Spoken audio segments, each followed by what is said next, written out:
Bien, nous allons, si vous le voulez bien, ouvrir cette séance de présentation du projet Fabrica Design. Donc, bien sûr, bonjour et bienvenue à toutes et à tous.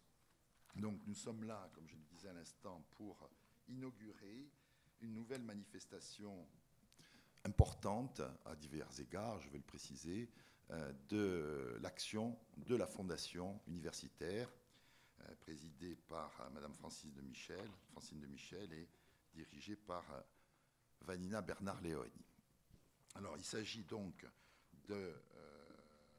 d'accueillir, comme on fait dans le domaine de l'art en général, une résidence d'artistes. C'est en quelque sorte une résidence d'artistes. Donc, nous allons accueillir un artiste dans un domaine très, très particulier. C'est un projet qui est la filière bois, j'y reviendrai. C'est un projet donc, qui est porté par la Fondation, mais en étroite collaboration avec notre filière art, dont j'ai souhaité évidemment accompagner le développement. Et je pense que c'est une filière qui relève la tête et qui amoncelle les projets nouveaux, hein, n'est-ce pas, Madame la doyenne. Et c'est un séjour donc d'une durée de 5 mois. Et donc, nous allons accueillir pour la première fois dans ce cadre Monsieur Sébastien Cordelian, qui est un artiste reconnu, designer de sa profession, dont vous allez avoir par mes différents collègues à la chaire, sur lesquels vous allez avoir un certain nombre de précisions sur ce qu'il fait, d'où il vient, pourquoi il a décidé de venir nous accompagner dans ce domaine. Moi, je voudrais dire très simplement que ce projet est porté avec également la filière bois. Et à côté de la filière art, je dirais, il y a la filière bois, même si le terme filière ne s'accorde pas précisément dans les deux cas. Hein. La filière bois, c'est quelque chose qui est très important pour la Corse. Vous savez que la Corse est la région de France la plus boisée, qui comporte le tissu forestier le plus important. Je crois que c'est 2 fois et quelques la superficie boisée de la France continentale. Hein. Donc on a un potentiel et une richesse formidable que malheureusement l'on a un peu entretenu à travers les forêts domaniales, mais que l'on a un peu laissé en jachère pour ce qui concerne la propriété privée qui est majoritaire, hein, et qui est même très majoritaire, faute de moyens pour les propriétaires privés de pouvoir, je dirais, financer l'entretien de ces hectares et de ces hectares de forêt. Donc c'est une ressource exceptionnelle qui a connu son heure de gloire il y a très longtemps, qui a subi les assauts des incendies de forêt des années 60 et 70, mais malgré tout, elle a résisté, elle s'est régénérée, et aujourd'hui, elle offre donc un potentiel économique au-delà du culturel, hein, puisque c'est quand même un élément fort de ce que nous sommes en Corse, mais elle propose un patrimoine économique tout à fait exceptionnel que beaucoup nous envient et donc on ne peut plus laisser en jachère. Et les professionnels du bois, dont l'un des principaux acteurs est à ma droite, M. Sébastien Bruno, qui est président de l'interprofession de la filière bois à l'Énoui, ou qui est l'un des pôles actifs dans la filière. Il y a une autre pôle qui est aussi sur le sujet. On va essayer, enfin ces personnes-là, et l'université va essayer dans la mesure de ses capacités, de ses compétences, de ses moyens d'accompagner ce mouvement. On va contribuer à ce que cette richesse ne soit plus laissée en jachère et serve justement à accompagner et même à booster le développement économique de la Corse. Voilà, j'en dirai pas plus. Je vais immédiatement passer la parole à M. Bruno, en souhaitant évidemment à M. Cordeliani un excellent séjour dans notre maison. Il est le bienvenu et nous attendons beaucoup de son séjour et de son action dans ce domaine. Voilà, merci.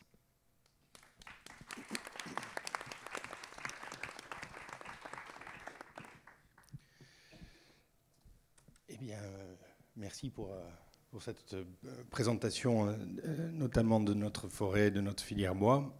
Je tiens au nom donc, de l'ensemble des professionnels de la filière bois à remercier l'université et la fondation de l'université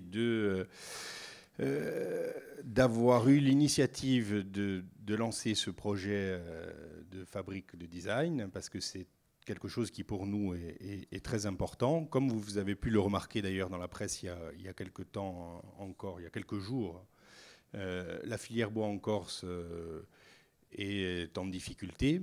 Et il y a une entreprise, notamment une scierie, qui est en train de fermer ses portes dans le sud de la Corse.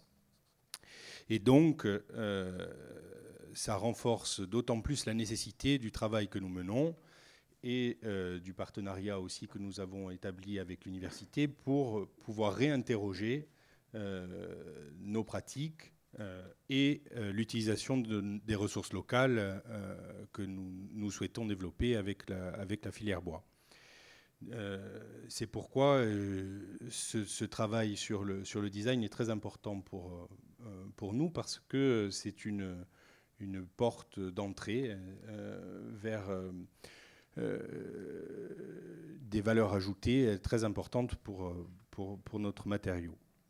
D'autant que ce travail que l'on veut très contemporain, ou cette réinterrogation contemporaine associée à toute une pratique plus traditionnelle de nos métiers, et notamment la chose qu'il faut dire, c'est qu'au sein de la filière bois, il y a énormément de menuisiers et d'ébénistes qui ne sont pas forcément... Excusez-moi, oui.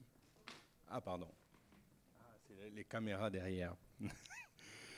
Et je disais donc qu'il y a énormément de menuisiers et d'ébénistes qui travaillent en Corse. Ce sont souvent des petites structures et tout mon travail va consister justement à mettre en relation notre cher designer avec tout ce beau monde, y compris des exploitants forestiers et des scieurs, pour pouvoir travailler avec eux à la fabrication, et à la conception et à la réalisation d'objets en bois. Donc on a déjà un peu commencé, même si il va falloir maintenant que je me bouge vraiment pour t'amener sur le terrain, voilà, et rencontrer plus les gens et travailler avec eux.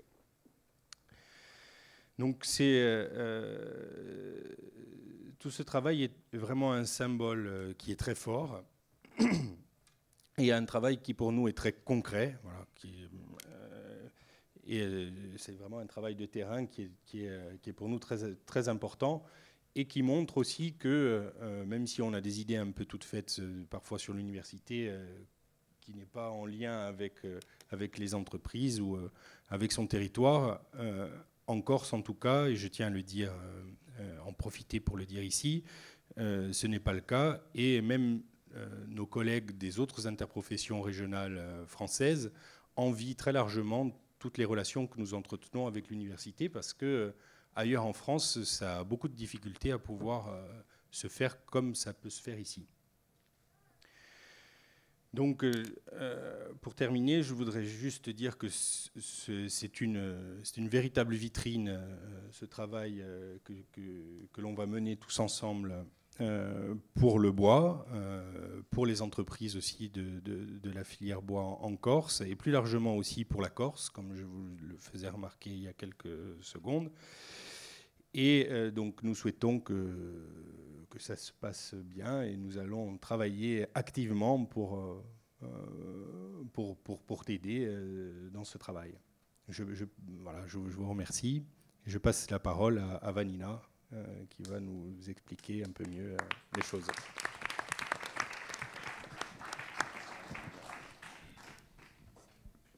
Bon, à mon tour de vous saluer, de vous remercier de votre présence. J'aurais un petit mot d'abord pour excuser Francine Demichel, donc la présidente de l'université, qui n'a pas pu se déplacer, mais qui bien évidemment est avec nous aujourd'hui, qui d'ailleurs m'a laissé un petit message tout à l'heure pour me dire à quel point elle était contente que se réalise ce projet, puisque c'est un peu un aboutissement. Alors la fondation, elle existe maintenant depuis 4 ans, elle a déjà, on va dire, semé plein de choses, mené des projets qu'on a toujours jugés très beaux et dont on est très content de les avoir mis en œuvre.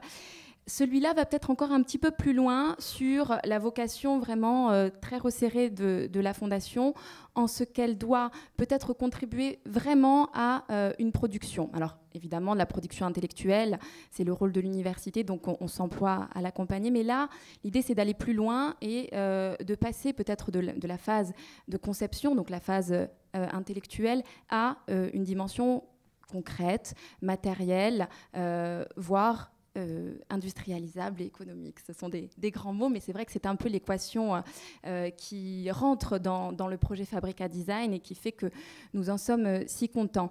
Effectivement, le design, c'est une discipline qu'on connaît souvent peu, parfois carrément mal, parce que du coup, c'est un terme comme ça que l'on galvaude dans des anciens design. C'est une sorte d'esthétique un peu moderne, mais on ne voit pas que derrière, en fait, il y a un travail, que ce travail consiste à réfléchir à des fonctions de l'objet, à la fonctionnalité des objets, évidemment avec une dimension esthétique aussi, mais on est très heureux d'introduire cette discipline à l'université et de l'ouvrir bien évidemment tout de suite sur sa dimension économique. Donc on a eu la chance de travailler avec la filière art. Je laisserai la parole tout à l'heure à Jean-Joseph Albertine. On a mis sur pied avec la filière art, avec la filière bois, un appel à candidature qu'on a bien diffusé. Merci à la filière com d'ailleurs. Et puis on a eu la chance d'avoir plein de retours de candidats qui nous paraissaient assez extraordinaires tous. On a eu un peu l'embarras du choix et c'était un luxe assez délicieux, je dois dire, que cette sélection. Et puis du coup, il y en a un qui est sorti du lot, j'ai envie de dire. Hein. Donc c'est Sébastien Cordoliani. Vous verrez tout à l'heure son travail, mais pour le présenter un peu sommairement, même si c'est un peu bling-bling peut-être, et tant pis, c'est le côté fondation aussi.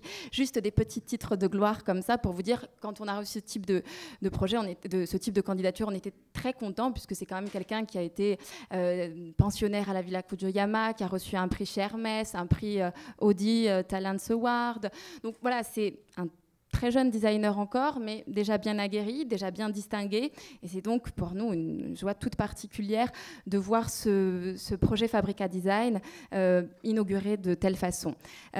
Autre chose que j'ajouterais, pour ne pas être trop longue, c'est que bien évidemment, la Fondation, c'est toujours un creuset de partenariat en interne et avec des partenaires extérieurs. Donc en interne, vous avez compris le rôle particulièrement moteur de la filière art, mais il y a plein de gens, de sections, de filières qui sont déjà là pour nourrir et pour ouvrir des perspectives. D'une part, donc l'UMR Lisa, dont j'ai vu rentrer la directrice, je crois, voilà Nanette. Donc l'UMR Lisa qui va nous aider aussi à penser l'apport de la créativité d'un point de vue scientifique, et c'est très important. La fac de lettres, bien sûr, qui va prolonger les choses. Donc, Marie-Michel nous dira 2 mots tout à l'heure. La filière audiovisuelle, Colomba est là, mais elle n'est pas toute seule. Vous aurez certainement repéré des tas d'étudiants. Enfin, maintenant, ils se sont tous assagis, mais la Fabrica Design sera également un documentaire. Donc, les étudiants sont là. La BU qui nous accompagne en mettant à disposition aussi de la documentation pour que le design soit peut-être mieux compris que uniquement dans sa partie, je dirais, strictement esthétique. Paolitech également est représenté, puisque du design à l'ingénierie, il n'y a vraiment qu'un pas, et on espère justement pouvoir le franchir et travailler ensemble sur ces parties conception et test de matériaux, puisque c'est très important. Donc merci également à Michael Mercier d'être là. Et puis des partenaires extérieurs, je le disais, sans qui évidemment c'est la formule, mais c'est vrai, rien ne serait possible, puisqu'évidemment c'est quand même un investissement que de faire cette aventure. Donc tous les fondateurs de la Fondation ont voté ce projet et je les en remercie. Également les membres, les personnalités qualifiées qui nous ont aidés à avancer aussi sur le projet. Et je vois Josette Dalla Santucci qui, la première fois quand on a évoqué ce projet en conseil de gestion, nous a permis d'avancer. Elle avait été très judicieuse. Elle n'était pas seule, mais elle était particulièrement convaincante en nous disant: il faut travailler sur un seul matériau par an, il faut que la résidence dure plus longtemps, puisque nous, on était un peu gourmands, on voulait faire peut-être 2 matériaux par an, des trucs plus courts, et heureusement, on nous a un peu éclairés. Donc, merci également. Pour les partenaires extérieurs, il y en a qui viennent s'adjoindre sur le projet en particulier, et je leur laisserai également la parole tout à l'heure. C'est d'un côté Jean-André Ménigogne qui met à dispo une voiture pour que justement notre designer aille crapahuter dans toute la Corse à la rencontre de tous les acteurs que Sébastien Bruno évoquait, hein, les ébénistes, les scieurs, etc. Et le pendant, du coup, Marina Brandine de Carafe, qui représente Total Corse et qui permettra à la voiture de rouler. Donc merci, c'est hyper important aussi. Et puis la ville de Corté, qui est représentée aujourd'hui par Alexandra Albertini, qui j'espère pourra nous dire 2 mots également. Je vois également Martin Vadé, là, de la communauté de communes du Nez, qui peut-être va nous permettre d'articuler à cette résidence une dimension plus micro-territoriale, etc. Donc, c'est un projet qui est en train de démarrer, qui à mon avis va certainement s'étoffer, mais j'avais déjà envie de saluer un petit peu tout le monde.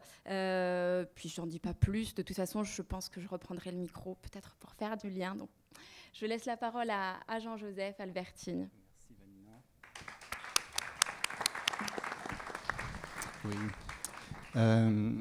Merci Vanina. Tu as évidemment évoqué un très grand nombre de dimensions de cette résidence qui, comme vous l'avez compris, n'est pas uniquement une résidence d'artistes. Elle est, par le fait même qu'il s'agisse d'une résidence de design, en lien direct, en lien opérationnel, en lien effectif avec les entreprises, avec le tissu économique.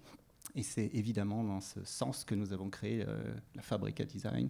Et cette première édition a comme objectif, vous l'avez compris, d'interroger dans ses fondements le bois comme matériau, mais aussi le bois comme ressource, le bois comme usage. Et quelque part, au-delà de la seule résidence, il sera à un moment donné question de reprendre un petit peu le fil de l'histoire autour de ce bois dans notre territoire, comment finalement ces usages, comment ces attitudes, comment ces modes de fabrication ont donné lieu à des productions en Corse, donc la tradition, des éléments historiques seront abordés. Alors, je tiens à préciser que là, nous faisons aujourd'hui une présentation globale, un lancement général, mais deux épisodes importants vont marquer cette résidence. 2 journées d'études, une journée d'études en novembre, une autre en avril, donc une lors du premier séjour de Sébastien et une lors du second. Et ces 2 journées d'études nous permettront justement d'étudier dans les détails ce rapport à l'artisanat, à l'histoire du territoire et aussi évidemment toutes les possibilités technologiques qui s'offrent à nous actuellement pour nous positionner par rapport à cette question. Comment le design nourrit le bois ou comment le bois nourrit le design, hein. Alors, il y a également cette question du design qui est en jeu. Le design n'est pas forcément un ensemble de pratiques, c'est un état d'esprit, c'est un mode de pensée. Et c'est parce que c'est un mode de pensée que nous avons, en plus de la résidence, lancé un projet parallèle qui est en train actuellement autour de vous de se manifester, qui est un documentaire, qui est un film. Ce film a pour vocation de montrer ce geste de pensée, cet acte qui consiste donc à imaginer quelque chose, le produire, mais également, pour pouvoir le produire, établir des contacts, établir des liens, questionner, là aussi, les usages, les fonctions, les attitudes, pour aller vers un mieux-être qui est l'enjeu du design. Voilà. Donc, nous avons établi un partenariat avec la filière cinéma, le cinéma audiovisuel, qui est dirigé par Colomba Sansonetti, qui nous fait l'honneur d'être présente aujourd'hui. Les étudiants donc, ont tous actuellement un poste et sont eux-mêmes créateurs d'une œuvre qui est donc parallèle à la résidence de Sébastien. Je tenais à le préciser parce que nous allons avoir, lors de ces 2 journées d'études également, des manifestations autour de ce film, avec, si possible, lors de la seconde journée d'études, déjà un montage ou un pré-montage qui nous permettra de garder une trace, au-delà des prototypes, du passage de Sébastien en Corse. J'ajoute également une chose quand même assez importante, que le commencement de cette aventure créative coïncide avec l'ouverture dans la filière art de la première année d'art appliqué. Certains étudiants d'art appliqué sont présents aujourd'hui et nous souhaitons évidemment que leurs études soient longues à l'université, et donc au-delà d'une licence on puisse évidemment aller un tout petit peu plus loin et créer un master, voire développer d'autres pistes. Ce qui signifie évidemment que dans ce cas précis, les étudiants d'art appliqué sont directement confrontés à un véritable professionnel et à sa démarche, sa méthodologie.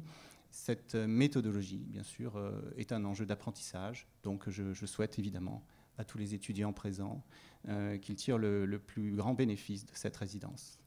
Voilà, je vous remercie.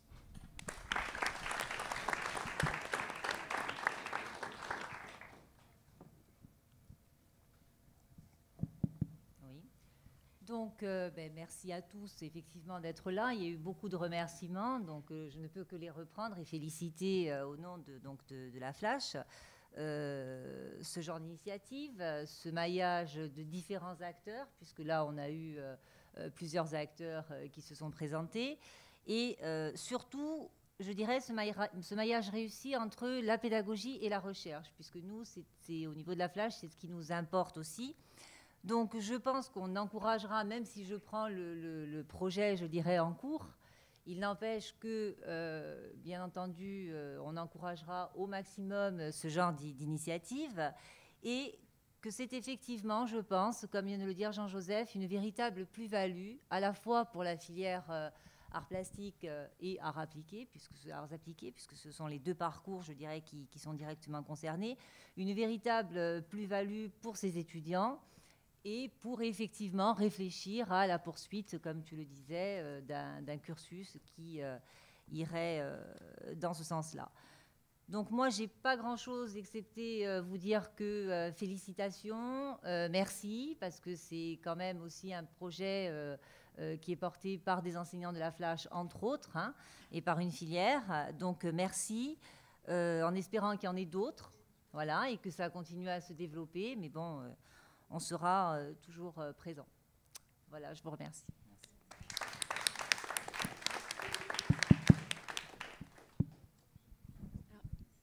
J'aurais bien aimé, en fait, je casse un peu le rythme de la tribune, mais je pense que les étudiants me pardonneront. J'aurais bien aimé, parce que ça vient bien, mais je n'étais pas sûre qu'elle serait là, que la directrice de l'UMR dise deux mots. Je ne sais pas si on a un micro, peut-être. On a un micro à déplacer, là. Nico? Ah, il y en a. Non, mais je pense que c'est bon. Non, apparemment, c'est bon.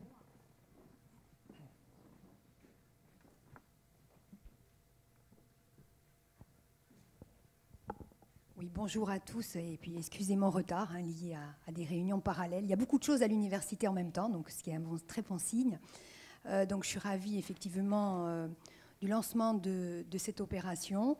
L'UMR LISA va y être associée de différentes manières, ça a été dit.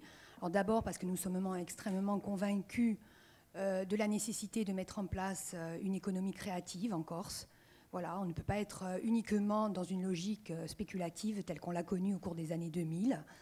Une économie créative, ça suppose effectivement d'identifier les ressources, de ce qu'elle présente de nouveau, c'est-à-dire ce qu'on a développé dans le cadre de la chaire développement des territoires et innovation avec la fondation, la chaire Berck, identifier des ressources sur lesquelles on a des prises nouvelles, compte tenu quand même des contraintes, parce qu'il ne faut pas non plus rêver, il y a des contraintes.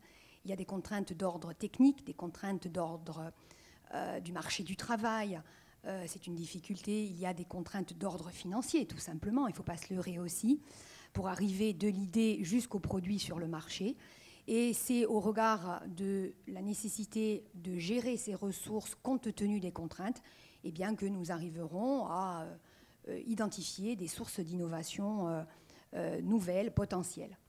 L'UMR, entre parenthèses, évidemment, ceci s'inscrit pleinement dans la réflexion qu'il y a eu ces derniers mois dans le cadre du PADUC, du plan d'aménagement et du développement durable de la Corse. Et je pense que la filière bois, en particulier, est tout à fait partie prenante d'une logique de soutenabilité, de durabilité du développement de la Corse. Ça me paraît une évidence. L'UMR, je le disais, va être associée de différentes manières. Alors d'abord, c'est une UMR, une unité mixte de recherche qui est pluridisciplinaire. Donc c'est un atout, ce n'est pas une contrainte, c'est un atout. Ce qui signifie qu'on peut mobiliser, au-delà des économistes, bien sûr, des historiens, des anthropologues, des linguistes, qui, les uns et les autres, pourront parler du bois, de la matière, mais aussi des produits qui en sont issus, de différentes manières et de manière complémentaire. Et je crois qu'une source d'innovation, c'est déjà d'être en capacité de se mettre autour d'une table sur un objet naturel ou un objet technique, et de pouvoir échanger là-dessus et d'hybrider les savoirs et les connaissances. C'est probablement une des premières étapes à laquelle on va s'exercer dans le cadre des 2 journées qui seront consacrées effectivement au mois de novembre et au mois d'avril, donc à la Fabrica Design. Voilà, donc on est vraiment ravis de pouvoir travailler de cette manière-là et puis d'accueillir évidemment le lauréat. Voilà, on ne pourra pas vous faire visiter les locaux de l'UMR LISA. Les prochains locaux sont en cours de construction. Ils seront en bois d'ailleurs. Voilà, donc, mais ça serait intéressant qu'on ait un échange là-dessus aussi. Voilà, donc félicitations. Et puis longa vida à Fabrica Design.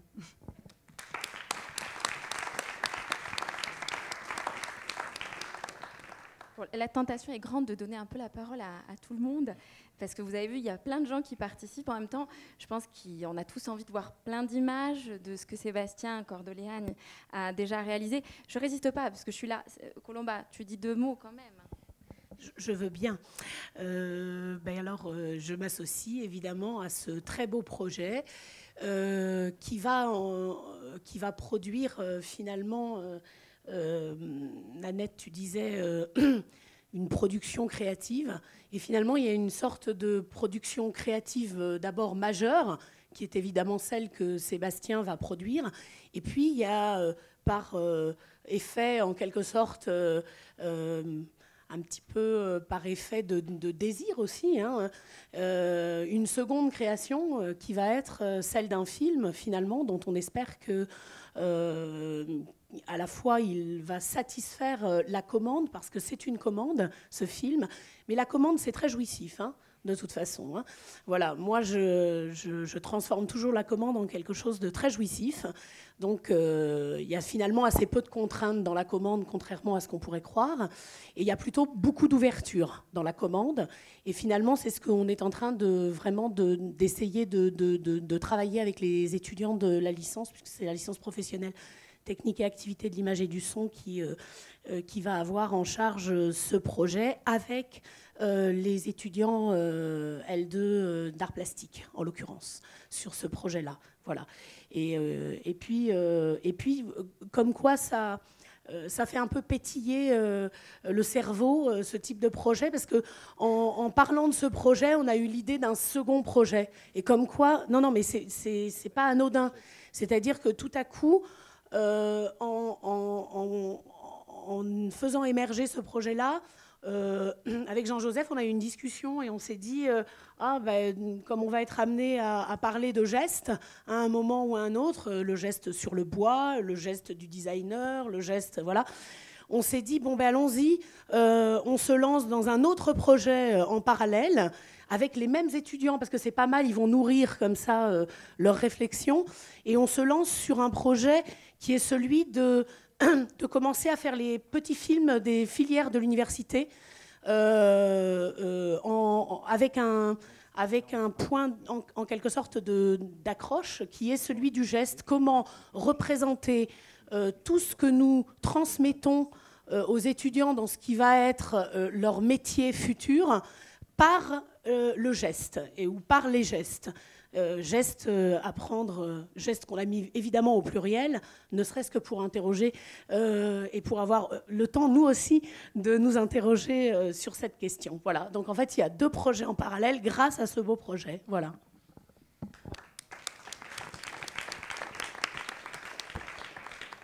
Voilà, on a déjà des très beaux produits dérivés, en fait. Un petit mot, après je reviens à la tribune, je promets, mais la ville...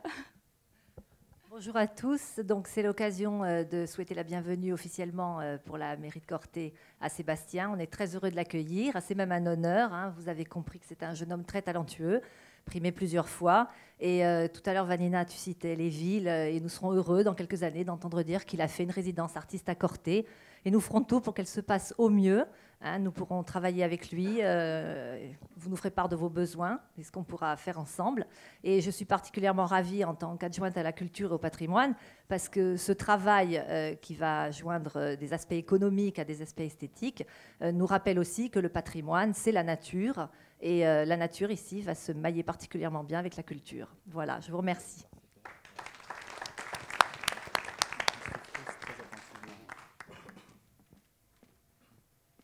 Reprendre l'ordre qui était prévu et on se rapproche quand même du moment de dévoilement du travail de Sébastien qui reste flegmatique, mais il y a des bienfaiteurs de cette Fabrica Design et donc Jean-André Ménigone il va nous dire peut-être pourquoi il a tenu à s'associer, enfin il a tenu, disons qu'il a accepté très gentiment en tout cas d'être un des piliers. Bon, bonjour. Alors, je vais essayer de faire vite parce que vous avez envie de voir le film et moi aussi. Donc, évidemment, je n'ai pas été contraint par Vanina. Lorsque j'ai entendu le mot d'innovation, moi, ça me va bien parce qu'on a un ADN à commun. C'est avec Citroën, c'est celui de l'innovation et de la créativité. Je ne vais pas vous faire le film de Citroën, mais il faut savoir que André Citroën a marqué durablement l'automobile et moi, je souhaite à notre jeune designer de le marquer tout autant. Je prendrai juste l'exemple de la DS. C'est une voiture qui a révolutionné évidemment toute l'automobile. En une journée, présentation au salon de l'auto 1955, 12 000 voitures vendues. Donc c'est un challenge hein, pour un esprit. Donc première journée, 12 000. À la fin du salon, 80 000 DS vendus. Donc voilà la barre, c'est qui dit mieux. Évidemment, pour nous, c'est une manière de valoriser nos produits. Mais bon, vous savez que j'ai une deuxième casquette de la CGPME, il faut que j'en parle en 30 secondes. L'innovation, c'est vraiment ce qui va faire décoller l'économie de la Corse. Cette résidence, pour moi, ce n'est pas une résidence d'artistes classiques. C'est vraiment l'exemple type de ce qu'il faut faire pour qu'on aille vers une économie meilleure. L'innovation et la créativité. Alors l'innovation et la créativité, c'est le président de Walt Disney qui disait ça, sont le cœur et l'âme de l'entreprise. Donc moi, j'y crois beaucoup. En tout cas, nous, on va faire tout ce qui est en notre pouvoir pour aider les étudiants et pour justement essayer de rapprocher l'entreprise de la faculté. On s'y emploie déjà un peu, on va essayer de s'y employer encore plus avec la fondation. Et puis, je suis très, très optimiste pour le devenir de la fondation et puis surtout de cette résidence et de notre jeune artiste. Merci.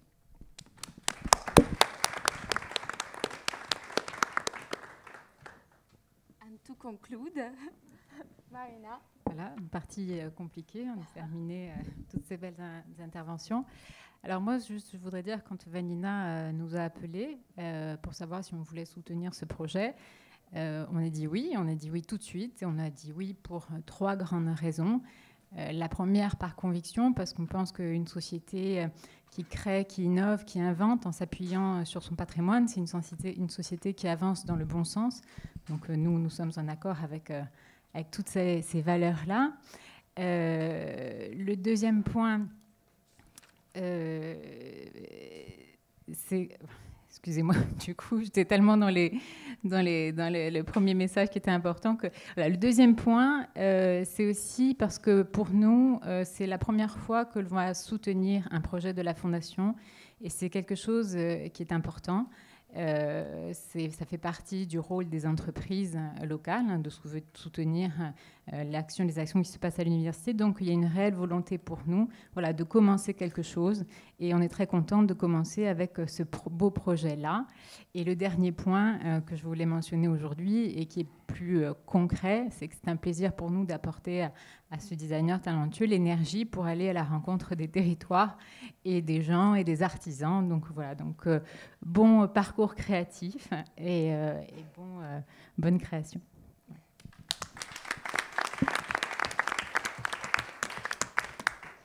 Voilà. Normalement, tu n'as pas encore ça. Bonjour à tous. Je ne vais pas continuer la longue liste des remerciements, mais évidemment, je vous remercie tous. En premier pour votre accueil, puisque je suis arrivé il y a une semaine. Donc je suis assez ému d'être là, et particulièrement, je pense, du fait de mes origines corses. Donc revenir entre guillemets ici, au-delà du projet qui était proposé, pour moi c'est une manière de renouer avec ses origines. Voilà. Donc je vais vous présenter une partie de mon travail et surtout ma manière, en fait ma pratique de cette discipline, parce que je ne prétends pas vous expliquer ce que c'est que le design. Mais comme le disait Vanina à juste titre, le design c'est un mot qui a été galvaudé, puisqu'il est utilisé à tout champ sur papier glacé, pour nous présenter le résultat en fait, du travail des designers, donc des objets, et en oubliant souvent de présenter en fait, tout le processus, mais ce qui est naturel, quand on présente une maison, on n'explique pas forcément d'où elle vient, pour un objet c'est pareil, mais il y a des enjeux très forts dans le design qui vont bien au-delà de la forme, et qui, je le dis souvent de cette manière-là, qui s'intéresse aux deux maillons, enfin aux deux extrêmes de la chaîne, c'est-à-dire l'utilisateur final, mais aussi les gens qui fabriquent, les gens qui produisent, et voilà, tous ces maillons qui vont en fait de la terre, des matières qui deviennent des matériaux, des formes, des objets qui vont remplir des usages. Et donc les enjeux sont à tous ces niveaux. Et dans mon travail, j'essaie d'embrasser avec humilité et en collaboration l'ensemble de ces points-là.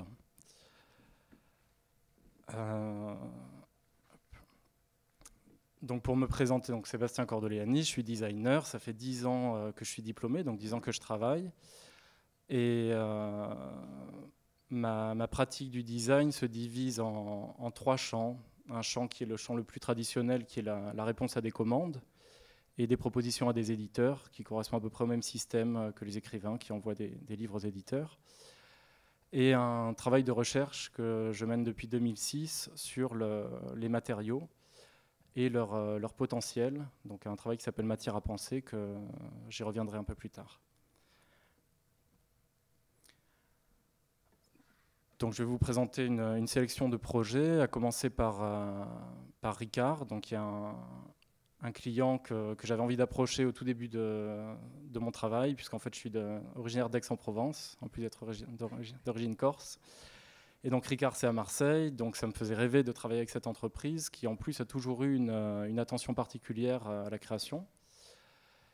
Et habitant à Barcelone à ce moment-là, Ricard a proposé de travailler sur le thème des tapas, en voulant nouer en fait la consommation de Ricard, de pastis, avec la consommation de mets, donc de tapas. Et donc la proposition est relativement simple, c'est de déjà revenir à un verre qui s'inspire du verre Chiquito, qui est le verre basque. Donc un verre plus bas avec un système de dosage dans le fond du verre, et un petit plateau qui est le plateau de tapas. Donc c'est une idée qui était venue intuitivement, et on a appris un peu plus tard, et moi-même en apprenant l'espagnol, que tapar, ça veut dire couvrir. Et donc en fait on était très juste dans notre proposition, de manière inconsciente, puisqu'on venait recouvrir le verre, comme ça s'est fait au départ, de recouvrir le verre avec une tranche de pain et quelques mets à consommer. Un autre travail réalisé pour Tolix. Donc Tolix, c'est une entreprise française qui correspond vraiment à l'émergence de petites industries de campagne. Donc là, c'est à Autun, en Bourgogne. Je pense que c'est une entreprise que vous connaissez tous, même si vous ne le savez pas forcément, qui fait ce mobilier industriel en métal qu'on voit souvent aux terrasses des cafés. Et donc là, la problématique était la suivante, d'arriver à créer de nouvelles typologies, s'inspirant ou disons en adéquation avec les chaises historiques de Xavier Pochard, qui sont elles en acier galvanisé, puisque c'est l'inventeur de l'acier galvanisé, mais d'être sur des moyens de transformation très simples, donc qui sont du roulage de métal, du pliage et des soudures. Donc c'est pour ça que cette forme en fait est un patron qui est plié, mis en forme et fixé. Un autre travail pour un éditeur, donc dans ce cas-là, c'est vraiment une proposition spontanée de ma part, qui était de retravailler sur une forme très simple, qui est la forme des dolmens, qui est une forme archétypale, de la travailler en bois avec un principe qui est la coupe d'onglet. Donc cette coupe à 45 degrés qui permet de joindre et d'unir deux morceaux de bois. Et donc il s'agissait d'évider la partie angulaire qui en fait n'est pas structurelle et qui permet de créer une poignée, de créer un certain nombre de spécificités dans le si jamais on devait décliner une gamme de bureaux, etc.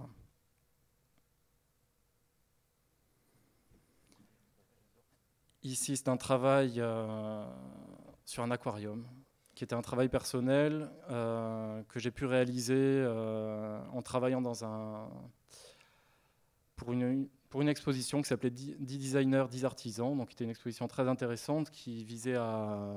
Enfin, l'exposition, c'était la finalité, mais la vraie finalité, c'est de mettre en relation et en dialogue des artisans et des designers. Donc, moi, je travaille avec Vincent Bride, qui est un souffleur de verre. Et on se demandait quel projet on pourrait réaliser ensemble. Et en discutant, je lui ai dit que j'ai toujours rêvé de faire un aquarium qui permette aux poissons de prendre un peu de recul sur leurs conditions de vie. Et du coup, de former une extension comme ça qui parte comme un nuage au-dessus du bassin. Et donc, en discutant, justement, moi, j'avais envie vraiment d'avoir cet aspect d'eau pétrifiée, en me disant que c'était sûrement inconcevable et qu'on allait être obligé de le mouler ou de contraindre un peu le verre. Et ce qui est vraiment intéressant, ce qui est intéressant dans le dialogue, c'est qu'à ce moment-là, lui a eu l'idée de reprendre une technique ancienne, une technique romaine, qui consistait à former des objets sans moule, donc de souffler une bulle, et ensuite de venir refroidir certains endroits de la bulle, et par réaspiration, par rétrain, en fait, créer la forme. Donc c'est ce qu'on a fait pour cet aquarium. Et pour ceux qui se demandent comment on peut remplir cette bulle, on en parlera tout à l'heure. Mais oui, pour l'anecdote, je tiens à vous dire, parce qu'on a souvent des stress quand on fait des travaux comme ça, de recherche, et tout est fait dans l'urgence en général pour une exposition. En fait, on avait fait l'objet, il était installé, et ça faisait 24 heures qu'il était là, les poissons ne montaient pas, c'était une catastrophe. Donc avec Vincent, on allait boire une bière, il n'osait pas me le dire parce qu'il était venu installer sans moi. Et sur le chemin, il me dit « Bon, il faut que je te dise, il y a un problème, la pièce est très belle, mais en fait, je crois que ça ne les intéresse pas, ces poissons. » Et en arrivant, les poissons grimpaient, et en fait, c'était un vrai balai, donc c'était un vrai succès, tout marchait formidablement. Et à chaque fois qu'on a réexposé la pièce, ça s'est reproduit. Donc il faut une journée d'acclimatation. Voilà. Un projet pour un éditeur espagnol qui est situé à Valence, qui s'appelle Gandia Blasco et qui a une filière qui s'appelle Gand Rugs, donc qui s'occupe de faire des tapis tuftés en laine à la main en Inde. Donc je voulais travailler avec eux et on n'avait pas d'idée a priori, on s'est rencontrés et évidemment l'éditeur dit souvent « fais-moi des propositions, envoie-moi des propositions ». Et en faisant le rapprochement entre tapis, tapisserie, le fait qu'il y avait je suis parti de là, en fait, quelque chose de très simple, qui était de se dire une tapisserie, c'est aussi un tapis, comme c'est au mur, en général, c'est un paysage. Et donc repartir d'un paysage, mais en faire un paysage étiré, comme l'impression qu'on peut avoir quand on est dans le train et qu'on voit le paysage se flouter naturellement. Et donc j'ai proposé une collection de paysages en Espagne et ailleurs, qui démarre en fait d'une photo, et sur une photo, je viens de prendre une ligne de pixels que j'étire. Et donc ensuite, on vient réduire le nombre de couleurs, ce qui crée en fait cette trame. Donc ici, on est sur 12 couleurs et des couleurs optiques reproduites par combinaison. Un vase plan. Donc c'était prendre le contre-pied du vase, qui habituellement est vertical, pour se rapprocher des paysages, se rapprocher d'une étendue d'eau, comme un lac, et considérer en fait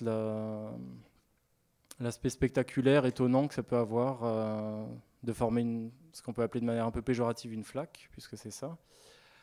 Et ce qui m'intéresse dans ce projet aussi, c'est de vous raconter, en fait, je rentrais du Japon, donc j'étais très influencé, je pense, par le Japon, mais c'est un projet que j'ai cherché à développer au Mexique, puisque je suis parti au Mexique juste après. Et ce qui a vraiment conduit le projet, c'est la découverte d'un matériau qui est l'obsidienne, qui est une sorte de lave vitrifiée. Mais finalement, comme cette obsidienne devait être extraite à la main, enfin à dos d'homme depuis les mines, et que je voulais faire un vase relativement grand, donc il fallait partir d'un bloc encore plus grand, c'était impossible. Mais finalement, 2 ans plus tard, ce projet a été présenté à Moustache, donc un petit éditeur talentueux parisien, qui a dit oui tout de suite. Et maintenant, les vases en fait sont produits en Italie, en ardoise et en marbre. Mais l'effet reste le même. Mais voilà, c'est une généalogie du projet.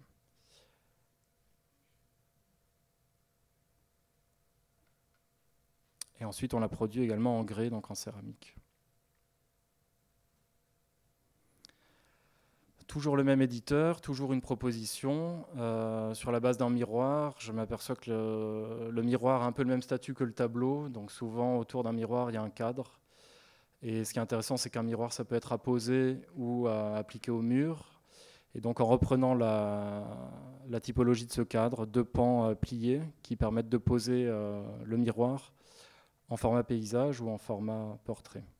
Donc c'est de l'acier de l'inox poli.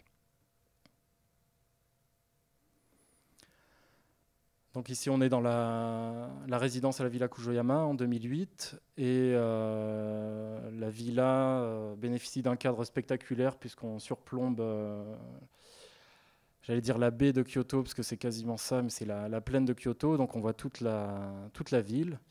Il y a une terrasse gigantesque, mais qui est souvent boudée par les résidents, puisqu'en fait, il y a peu de mobilier. Et il y a une raison à ça, c'est que c'est un espace qui est... Enfin, la nature est rude au Japon, comme vous le savez. Donc, en hiver, il peut faire -20, en été, 40 degrés. Et ces amplitudes thermiques font qu'il est difficile d'avoir un mobilier qui reste de manière durable et constante. Et donc, face à ça, et face à des difficultés qu'on a eues, je pense, du fait de la culture japonaise, qui est sur des temporalités beaucoup plus longues de rencontres, et nous, on devait faire un projet en 1 an, donc ça ne s'est pas trouvé, de travailler avec des artisans.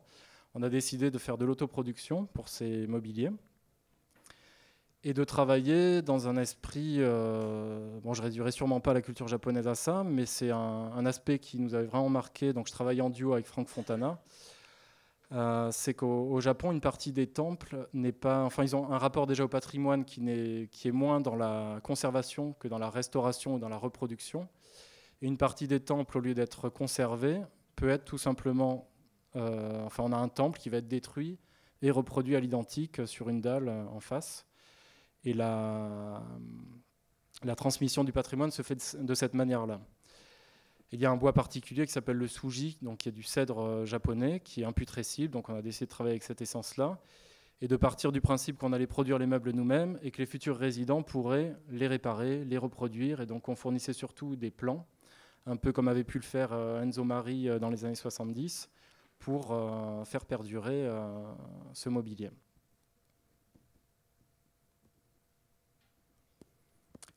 Donc j'ai travaillé pour la Panacée, qui est le centre d'art qui vient d'ouvrir il y a 1 an et demi à Montpellier. Enfin, pardon, centre d'art, il ne serait pas content si je disais ça, centre de culture contemporaine. Donc c'est un sens très, très élargi. Et je travaillais sur les bureaux, donc en fait sur les coulisses de ce lieu. Et il s'est trouvé que rapidement, donc on est dans un lieu qui ne tourne pas encore, et j'ai des réunions répétées avec les équipes, et on s'aperçoit que l'organigramme en fait, des espaces et de l'architecture n'arrête pas de changer. Et du coup, de manière naturelle, je me dis, mais en fait, dans ce lieu, les bureaux ne sont pas des bureaux, mais des ateliers, donc ils vont rechanger, puisqu'on n'arrivait pas à avoir une organisation du personnel, par exemple, qui soit fixe et des fonctions qui soient fixes. Donc je voulais travailler dans un esprit d'atelier avec des tables mouvantes, des tréteaux, et un endroit où on vient se poser et qui peut être totalement flexible, disons. Donc on n'est pas du tout dans de l'aménagement, mais dans de l'ameublement. Et donc on a travaillé avec les futurs monteurs qui ont réalisé l'ensemble du mobilier. Pour ma part, j'ai réalisé les lampes, qu'on va revoir plus tard. Un projet de scénographie pour la Villa Noailles, donc qui est un lieu dans lequel je retourne fréquemment depuis 2007, l'année à laquelle j'ai été lauréat du Grand Prix de Design Parade. Donc c'est important pour moi de vous montrer ce projet parce qu'on pense souvent que le design, ça s'intéresse uniquement aux objets. Mais en fait, le design, c'est de manière beaucoup plus étendue arriver à donner une réponse pertinente à un problème bien déterminé. Et parfois, ça peut être aussi ne pas faire son travail de designer, donc ne pas faire d'objet ou arriver à dire que ce n'est pas forcément la bonne réponse. Mais je reviens juste à ce projet. En fait, effectivement, moi, je suis plus habitué à dessiner des formes et à m'intéresser à des procédés de fabrication qui sont tournés vers l'industrie, donc tournés vers la répétition. Mais ici, j'avais un autre problème, un contexte qui n'a rien à voir, qui était d'investir la piscine, donc la piscine historique de la Villa Noailles, qui est un lieu magnifique qui a été dessiné par Mallet Stevens, et d'exposer des pièces de la cristallerie Saint-Louis, du Cirva à Marseille, de Baccarat, enfin voilà, des pièces qui pouvaient avoir une valeur inestimable, et les exposer dans ce lieu alors qu'on était encore dans des suites de crise, je dirais, donc des budgets très minces. Et donc ce que j'ai décidé de faire, c'était de repartir d'un matériau industriel, donc pas commencer à dessiner les stèles telles que je les imaginais et les faire produire et les faire peindre, les faire laquer, ça a l'air très onéreux. Donc de partir en fait d'une table que j'avais chez moi. Je ne suis pas fier, hein, mais une table lac, donc une table Ikea qui coûte 5 € et qui est très bien laquée, qui a un très bel aspect de surface. Et juste en faisant le ratio, comme ça, en regardant, je me disais, mais c'est fou, cet objet qui vaut 5 €, si demain je vais chez un menuisier et je lui demande de me le produire, ça va me coûter 200 €. Donc c'est intéressant de le réutiliser, de le multiplier. Et du coup, j'ai pris ça pour un matériau de construction en cherchant à faire écho en fait, à l'architecture dans laquelle on s'inscrivait. Et ça a permis aussi d'avoir beaucoup de flexibilité au moment de la mise en place, puisqu'en fait, le travail de conception, c'est souvent un travail de projection, dans le sens de faire, de décrire le scénario de manière un peu fictive, et ensuite on passe à la réalité. Et évidemment, on a des surprises, parfois des déboires. Et donc là, d'utiliser cette forme de brique, je dirais, ça nous permettait d'être flexible dans toute la mise en place. Donc on arrive au travail de matière à penser, qui est un travail qui m'est cher, donc que j'ai mis en place avec Franck Fontana, qui est un autre designer, qui a fait l'ENSI avec moi, qui est un ami, avec qui j'ai collaboré pendant 4 ans. Et en fait, à l'origine de notre collaboration, on s'est demandé ce qui nous tenait le plus à cœur et ce qui pouvait être notre terreau, je dirais, mais surtout notre passion, et ce qu'on voulait ne pas perdre malgré les commandes qui pouvaient se répéter et peut-être nous détourner en fait, de ça. Et dans nos discussions, on s'est aperçu assez rapidement qu'on parlait beaucoup de procédés, d'artisanat, d'industrie et de l'aspect onirique que pouvaient avoir ces procédés qui sont parfois mécaniques, qui sont parfois un peu diabolisés, puisque derrière l'industrie, il y a l'idée du capitalisme, etc. Donc on a voulu aborder ça en passant par les ateliers de manière assez décomplexée, en cherchant à voir tous les potentiels que pouvaient avoir les gestes, puisqu'on en parlait, mais aussi un geste mécanisé, un mouvement qui se répète ou dans lequel on peut introduire même des erreurs et tout ce que ça pouvait vouloir dire. Donc en fait, c'est le projet avec lequel on a été lauréat à la Villa Noailles, qu'on a appelé Azúcar. Donc Azúcar, c'est sucre en espagnol, et qui était un projet aussi de proximité avec une confiserie qui se trouvait à Barcelone et qui avait retenu notre attention parce qu'on pouvait voir depuis la rue l'atelier de fabrication. Et comme on venait de travailler sur du verre, on s'est dit c'est intéressant, on va faire une analogie entre le matériau, entre le verre et le sucre. Donc on va aborder le sucre comme si c'était du verre et faire une série d'expérimentations, mais toujours tourner vers un développement et vers des produits, donc vers de la confiserie. Donc on l'a moulé, on l'a soufflé. Donc là, c'est le premier essai de moulage.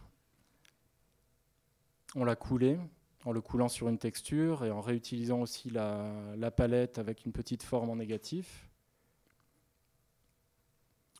Et en voyant ensuite de manière très intuitive comment tout ça pouvait se décliner, même en termes d'usage, proposer une sucette du haut, utiliser des brindilles, donc changer aussi les signes, les codes et du coup les symboles que peuvent occasionner ces objets. J'arrive à un autre projet qui est une lampe alcôve, qui est vraiment liée au passage entre la 2D et la 3D. Moi, je suis vraiment attaché à une pratique de la maquette et une pratique directe, surtout avec le papier, avec le patronage. Et du coup, je cherchais à faire une forme très complexe, voire une forme qui me serait très difficile de produire en 3D sur mon ordinateur, mais assez simple à occasionner sous forme de pliage. Et comme on est passé, on le sait tous maintenant, à la LED au lieu de la lampe incandescence, ça veut dire aussi qu'on est sur des sources d'éclairage qui consomment peu et qui émettent beaucoup moins de chaleur. Et donc, on peut envisager un contact direct entre la source et le papier, et donc une feuille avec 2 plis mis en forme qui présente aussi un petit élément de présentoir pour des objets. Ici, les lampes Roll, qui est un projet que j'ai maquetté à la base en liège. Donc, j'utilisais le liège comme matériau pour faire des maquettes pour des futures lampes en cuir. Et en le faisant en liège, en fait, il m'est apparu naturel que le liège, c'est le cuir de l'arbre et que c'était tout à fait logique que ça reste ce matériau. Puis c'est un matériau léger qui semble fragile, mais qui, en fait, une forme de résilience, rebondit, donc en fait, qui peut être tout à fait transporté et qui est beaucoup moins fragile que du bois. Et ce qui m'intéressait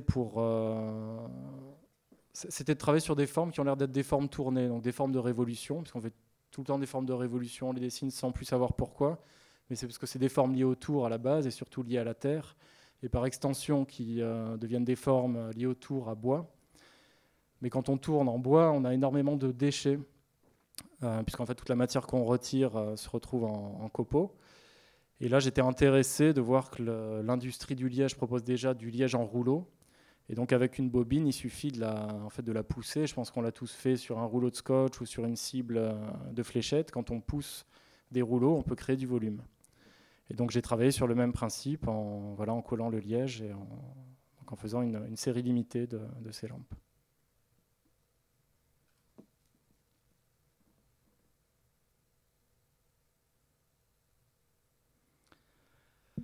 Donc j'ai fait une résidence à Mexico et au Mexique, et je m'étais fixé de travailler avec des artisans sans savoir vraiment avec quel artisan je pourrais travailler. Je vous présente 2 d'entre eux. Un artiste qui travaille la palme, qui fait des chapeaux qui s'apparentent aux chapeaux qu'on connaît ici sous le nom de Panama.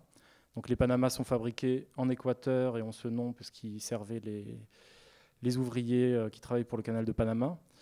Mais on a un chapeau assez similaire, avec ses singularités, mais assez similaire, qui est tissé dans le Yucatan. Donc c'est sur la péninsule du Yucatan, à côté de Cancun.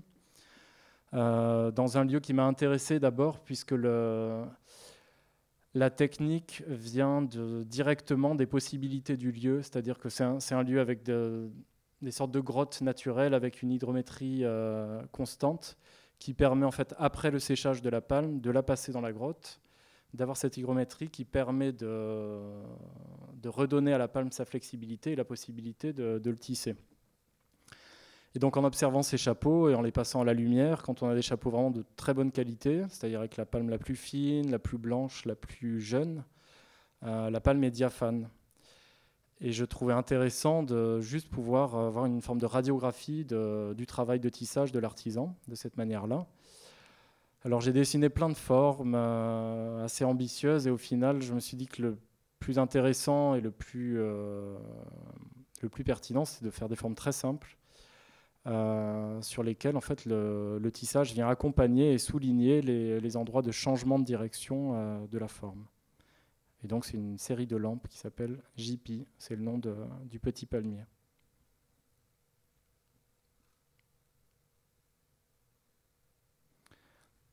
Un travail mené en parallèle sur l'obsidienne, donc cette lave vitrifiée par le choc thermique, qui est un matériau précolombien utilisé déjà par les Mayas, et qui avait en fait toutes sortes d'usages pour faire des flèches, pour faire des miroirs déjà, pour faire des bijoux, et un matériau, alors là je ne sais pas ce qu'il en est, mais auquel on prête énormément de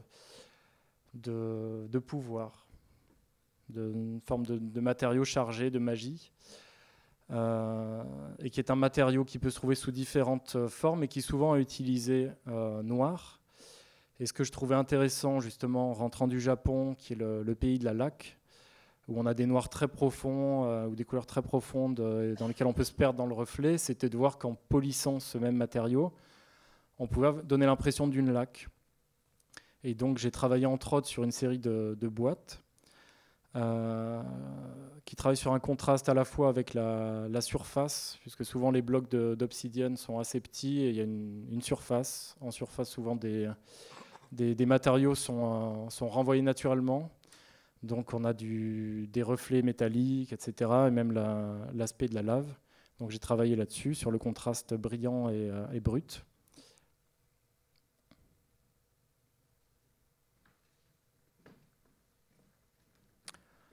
Un autre projet sur lequel je vais passer vite, qui est vraiment un projet justement de patronage autour de cuir recyclé. Donc c'est l'équivalent du liège, mais pour le cuir, dans des copeaux de cuir qui sont laminés. Et j'ai fait une résidence à Isola Comacina sur le lac de Côme en Italie pour réaliser des objets d'usage simple avec ce matériau. On arrive à une collaboration avec un atelier qui s'appelle C'est la Neuf, qui est situé à Vitry, en banlieue parisienne. Et je souhaitais travailler le cuir, et en voulant travailler le cuir, je m'aperçois qu'on ne travaille jamais le cuir sans travailler le bois, puisqu'il y a toujours, ou disons, même dans l'automobile et dans les années 50-60, on a encore des châssis en bois à l'intérieur des fauteuils.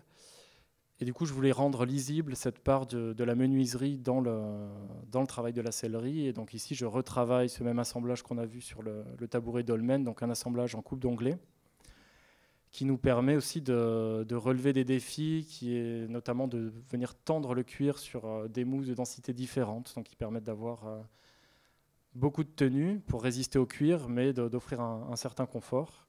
Et donc on vient coudre le cuir vraiment sur la tranche.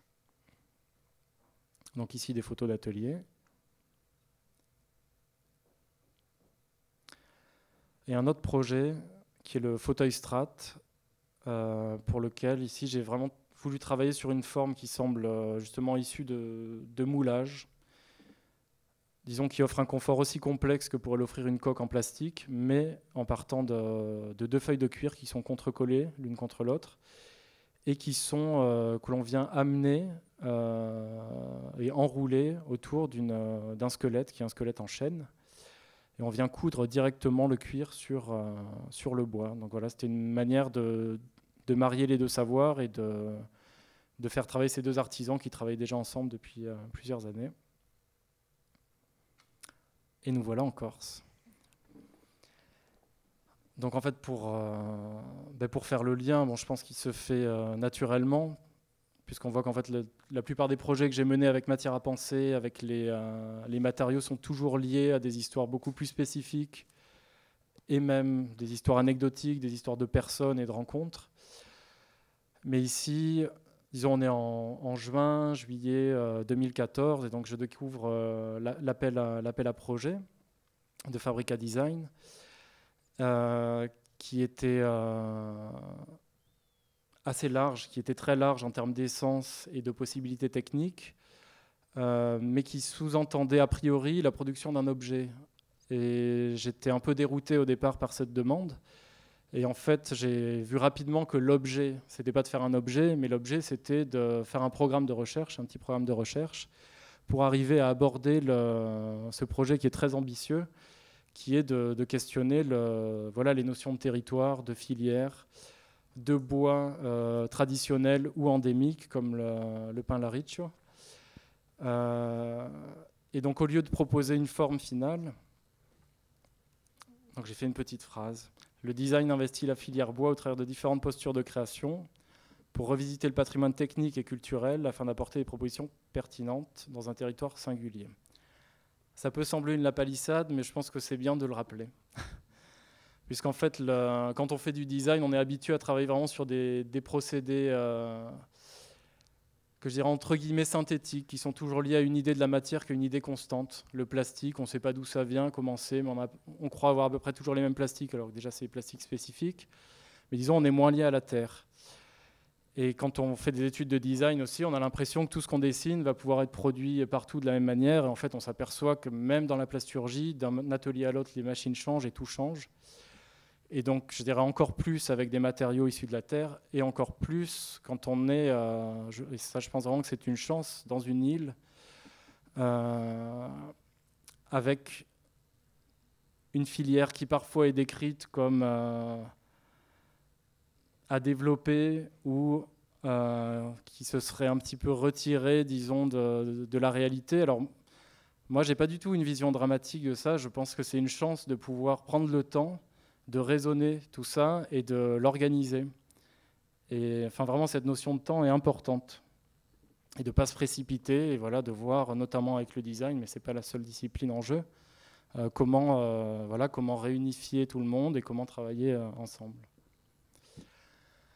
Donc j'ai proposé 5 postures de création, 5 petites histoires, en partant du principe que je n'allais pas proposer des objets qui se veulent absolument innovants ou absolument contemporains, même si j'ignore pas les techniques contemporaines.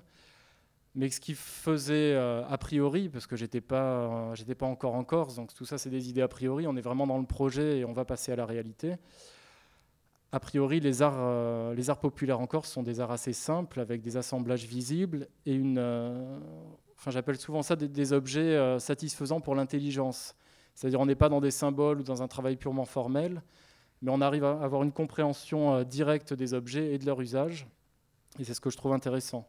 Et donc je veux approcher des objets d'usage transgénérationnel, donc des objets d'usage simple, qui concernent la nourriture, qui concernent le corps, le fait de s'asseoir, des choses qui ne vont pas changer a priori. Donc le premier, c'est le caractère de l'essence, que j'aborde très simplement pour faire ce qui pourrait être des jouets en bois, des bibelots, des souvenirs, liés au bestiaire corse, qui est assez important. Donc j'ai aucun complexe à aller dans des clichés dans cette première phase. Et donc je m'intéresse autant à l'âne qu'au mouflon ou à la vache, en me disant, voilà, on peut rapprocher des essences et leur couleur, leur texture à un animal plutôt qu'à un autre, et le travailler de manière assez simple avec un seul outil de l'atelier à développer. Des formes élémentaires. Donc ici, le principe, c'est de retravailler sur des typologies qui existent déjà et de les travailler au travers d'un outil fixe de l'atelier, une fois de plus. Donc le couteau, depuis j'ai appris que le couteau Vendetta n'est pas corse, mais l'est devenu peut-être, mais qui est un couteau qui a d'abord été dessiné ou qui est venu de l'extérieur, mais en tout cas on en trouve partout. Et moi c'est quelque chose qui m'intéresse, ça peu importe, je trouve qu'il soit fondamentalement et d'essence et d'authenticité corse. Je trouve que c'est important cette notion de réappropriation et le fait que tout le monde se mette autour d'un modèle à le redessiner. Et donc ça, bon, j'y viendrai plus tard ou tout de suite. J'ai envie, en fait, en faisant ce projet aussi, de ne pas forcément proposer une signature de designer, mais de proposer des modèles qui pourront être réinvestis par chaque atelier et dans lequel chaque artisan, évidemment en concertation et sans doute avec une charte, mais peut mettre sa patte. Et donc il s'agirait non pas de faire des objets Sébastien Cordoleani, Made in Corsica, sûrement pas, mais, et sans me cacher, oui, le designer plus l'atelier et l'artisan, et donc l'objet qui en émane. Et je pense que ça peut permettre aussi de redessiner une manière de produire et de distribuer qui ne va pas forcément dans les réseaux habituels dans lesquels on parle très peu en fait, des ateliers. Et donc je trouve intéressant, au travers d'un même objet, de parler d'un atelier qui va en produire 1000 ou un autre qui va en produire 5.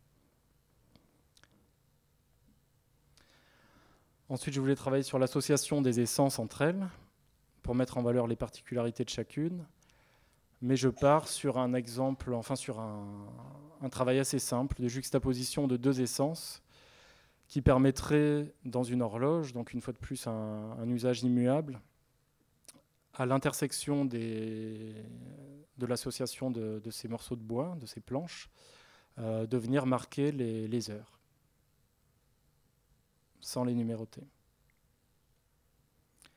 Et l'association à d'autres matériaux, et donc là j'ai pensé en premier lieu au cuir, du fait des vaches en Corse, mais en étant conscience qu'il n'y a pas forcément de tannerie en Corse, mais pourquoi pas investir cette idée-là. Et je travaille une partie de bois qui peut sembler secondaire dans ce sac, puisque c'est un profil de bois autour duquel on vient enrouler une peau. Et le bois permet aussi de venir créer le fermoir. Mais en fait, le bois est la pièce maîtresse, puisque c'est la matrice autour de laquelle on s'enroule. Et pour finir, l'idée d'extrapoler une singularité culturelle. Et donc je vais tout vous dévoiler, mais pendant ce dossier, j'ai appelé mon père, qui est corse, c'est de lui que je tiens mes origines, et qui est architecte, donc qui a une connaissance de la culture corse beaucoup plus fine que moi, et qui m'a parlé naturellement des portes que l'on appelle les portes à arêtes de poisson, donc des portes qui joignent des planches en épi. Et je trouvais ça intéressant, et comme moi je travaille plutôt du volume, ce que je trouve intéressant, c'est l'idée du pli, et l'idée du pli structurant pour le bois. Et donc ce que ça peut amener pour une série de mobilier, donc je pars du banc qui va se décliner en tabouret, en chaise, en tréteau, pourquoi pas en table, en bureau, etc. Mais d'arriver en joignant le bois avec un léger angle, à lui donner une structure très forte. Donc j'ai pris place au Palazzo Nacional depuis une semaine. Donc je suis encore dans une phase qu'on appelle de bureau d'études, c'est-à-dire de parfaire un peu les idées que j'ai pu avoir et donc de valider ces formes. Et en parallèle, je vais commencer à rendre visite à des ateliers de menuiserie, d'ébénisterie, à rencontrer des gens dans des scieries également. Et voilà, et à prolonger ce travail sur le territoire. Voilà, j'espère ne pas avoir été trop long et avoir été clair.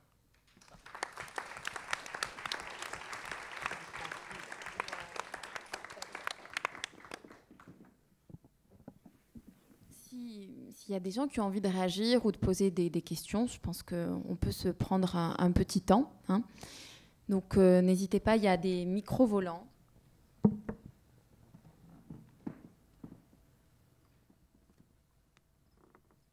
la tribune aussi, hein, évidemment, vous pouvez réagir si le cœur vous en dit.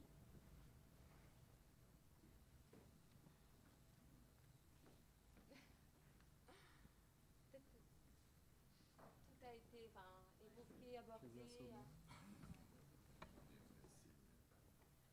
Bon, mais c'est pas la peine. Alors oui, quand même.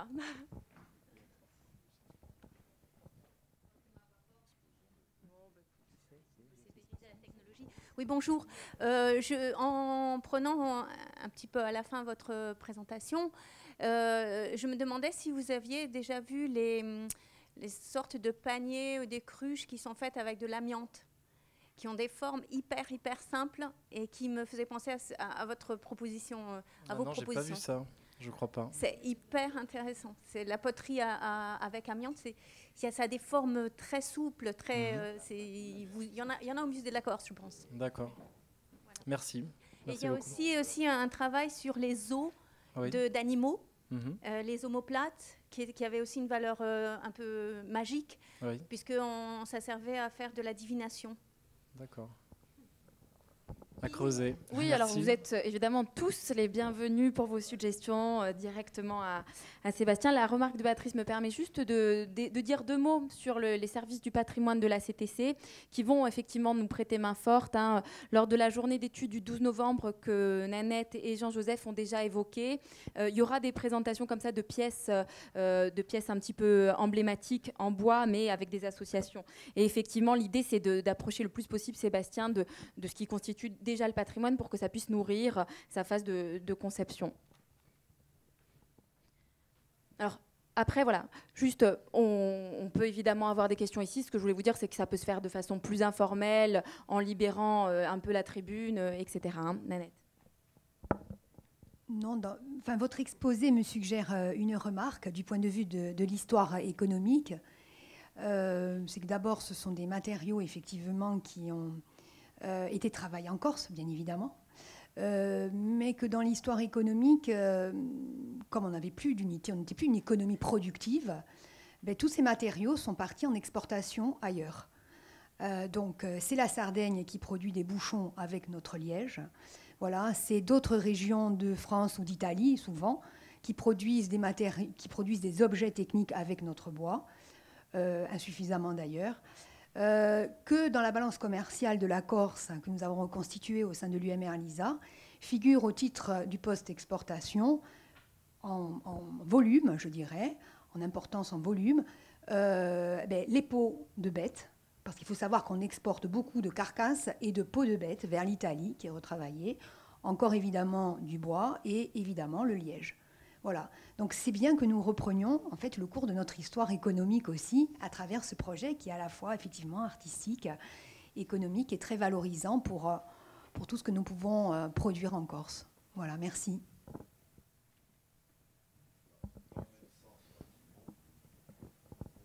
Reprends le micro. Sur ce que vient de dire Marie-Antoinette sur la filière bois, on pourrait le redire à propos de la filière pierre. C'est une autre ressource exceptionnelle dont dispose la Corse. Et de la même façon que nos pains à riche partent pour faire de la sciure, soit pour la biomasse, soit pour constituer des amalgames, je dirais, de type, on appelle ça comment le terme exact, les agglomérés de bois, hein, voilà. Et bien, la pierre, la belle pierre de Corse, notamment on peut évoquer le cipolin du Cap Corse, part en gravillon pour nos routes. Voilà.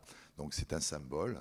Je pense qu'on pourrait peut-être, dans un futur, je dirais, atelier, évoquer aussi la filière pierre, et on aurait sans doute les mêmes points de départ, les mêmes constats, et la nécessité de relancer ces filières. Alors pour terminer sur un mot d'humour, j'ai remarqué dans la première phrase que Sébastien a évoquée, on a dit au début de la réunion qu'il fallait faire en sorte que la filière bois se relève, hein.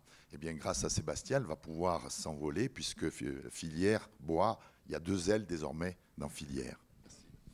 Désolé. Je pensais que vous l'avez fait exprès.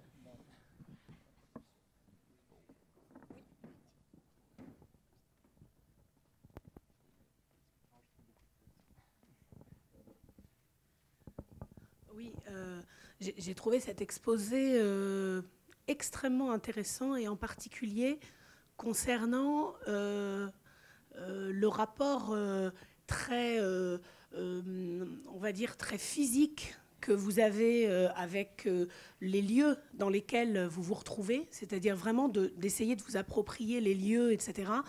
Et tout à l'heure, j'écoutais votre réflexion autour de ce qui s'était passé au Japon. Et juste pour info, parce que tout à coup, évidemment, ça, moi je parle de cinéma, et il m'arrive évidemment du coup de récupérer d'autres arts pour essayer d'abonder. Je vous remercie parce que je vais pouvoir ajouter à mon explication sur ce qui s'est passé au Japon dans les années 20 votre explication des raisons pour lesquelles on détruit puis on reconstruit effectivement à l'identique, et que finalement conserver le patrimoine n'a pas un intérêt majeur, parce qu'en fait il y a une histoire sur le cinéma au Japon qui est exactement celle-là, qui est que lors du tremblement de terre de Kyoto dans les années 20, une bonne partie de la production cinématographique a disparu, englouti un peu dans les flammes, on va dire, du tremblement de terre, puisqu'un tremblement de terre, c'est aussi évidemment de la destruction. Et ça a correspondu très exactement avec le moment où, finalement, l'industrie japonaise du cinéma s'était tellement développée qu'il n'y avait plus de place sur les étagères, en fait, pour mettre les films. Et ils étaient plutôt assez... pas contents, mais le tremblement de terre avait fait une partie de leur travail. Ça avait détruit les copies des films, et les producteurs de l'époque se sont organisés pour détruire le reste des copies. Et en fait, 90% de la production japonaise de cinéma d'avant les années 20 a disparu parce qu'il fallait la renouveler. C'est-à-dire que ça n'avait pas d'intérêt de garder les films qui avaient été produits depuis 20 ans. Il fallait renouveler cette production. Donc ils ont détruit, y compris les originaux.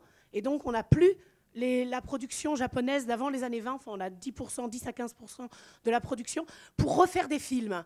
Exactement comme ce que vous disiez. Je suis très contente parce que je vais avoir un double exemple dorénavant à donner sur cette question-là, ou du moins à expliquer, et qui va avec cette donnée-là.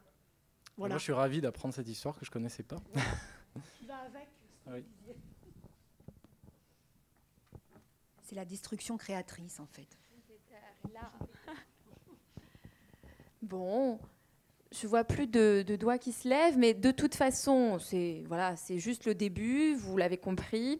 Il y a un bureau d'études au Palazzo Nazionale dans lequel Sébastien se trouve fréquemment. Il va y être un peu moins puisqu'il va partir beaucoup maintenant en vadrouille. Mais vous pouvez de toute façon quand même monter, tenter votre chance. Le 12 novembre, comme je le disais, il y a une journée d'études qui travaillera vraiment sur le lien entre patrimoine, artisanat et design, et sur la question justement un petit peu des perspectives économique. On a commencé à travailler sur un programme, donc il y a quelques petits flyers, je dirais annonciateurs, avec un début de programme en cours de validation, mais ça y ressemblera. Donc on va essayer comme ça tout au long de la résidence, qui se terminera donc au tout début de l'été, d'avoir des points d'étape pour continuer à avoir une réflexion un petit peu large, et puis pour prendre un petit peu le pouls des avancées, des différents projets que Sébastien nous a proposés. Donc voilà, il n'y a pas de clôture aujourd'hui. Tout ça est ouvert. Voilà. Donc, merci et à bientôt.